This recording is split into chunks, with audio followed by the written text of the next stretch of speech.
BJP. Wayanad മുൻ ജില്ലാ അധ്യക്ഷൻ പാർട്ടി വിട്ടു. ജില്ലാ സംസ്ഥാന നേതൃത്വങ്ങളോടുള്ള വിയോജിപ്പിനെ തുടർന്നാണ് നടപടി. പൊതുപ്രവർത്തകനായി തുടരുമെന്നും CPIM-ലോ കോൺഗ്രസിലോ താൻ ഉണ്ടാകുമെന്നും KP മധു 24-നോട് പറഞ്ഞു.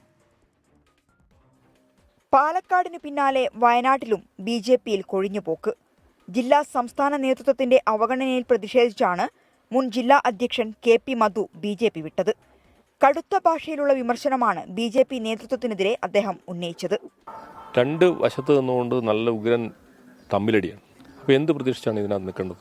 ഒരു ജയിക്കുമെന്നുള്ള ഒരു ഫീല് പോലും ഇല്ല. ഇനി അങ്ങനെ ഒരു ഫീൽ എവിടെയെങ്കിലും ഉണ്ടെങ്കിൽ അതെങ്ങനെ ഇല്ലാതെയാക്കാമെന്നതിനെക്കുറിച്ചുള്ള പഠനം നടത്തിക്കൊണ്ടിരിക്കുന്ന സ്ഥിതിവിശേഷമാണ് നിലവിൽ ഈ പാർട്ടിയിൽ കാണുന്നത്. പുൽപ്പള്ളിയിലെ കാട്ടാന ആക്രമണത്തെ തുടർന്നുള്ള പ്രതിഷേധത്തിൽ ലോഹ ഇട്ടവരാണ് ആക്രമണ സമരത്തിന് പിന്നിലെന്ന മധുവിന്റെ പരസ്യ പ്രതികരണത്തെ തുടർന്ന് അധ്യക്ഷ സ്ഥാനത്തു നിന്നും മാറ്റിയിരുന്നു. ഇതിനുശേഷം ജില്ലാ നേതാക്കളോ സംസ്ഥാന നേതാക്കളോ ബന്ധപ്പെട്ടില്ല എന്നാണ് മധുവിന്റെ പരാതി. കഴിഞ്ഞ 9 മാസക്കാലമായി CPM കോൺഗ്രസ് നേതാക്കൾ താനുമായി ചർച്ചയിലായിരുന്നു. പാർട്ടി മാറ്റത്തിന് മാനസികമായി തയ്യാറെടുത്തിരുന്നില്ല. പക്ഷേ ഇപ്പോൾ നിലപാട് മാറ്റുകയാണ്.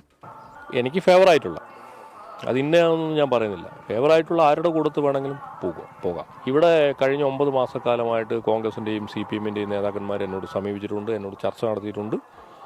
മാനസികമായിട്ട് ഞാൻ അതിനൊരു തയ്യാറെടുപ്പ് അന്ന് ഒന്നും നടത്തിയിട്ടുണ്ടായിരുന്നില്ല. ഇപ്പോൾ മാനസികമായിട്ടൊരു തയ്യാറെടുപ്പ് നടത്തിയിട്ടുണ്ട്. ലോക്സഭാ ഉപതെരഞ്ഞെടുപ്പ് സമയത്ത് പൂർണ്ണമായും പ്രവർത്തനങ്ങളിൽ നിന്ന് മാറി നിൽക്കുകയായിരുന്നു. 2.5 വർഷം BJP-യുടെ ജില്ലാ പ്രസിഡന്റായിരുന്നു മധു. 24 വയനാട്.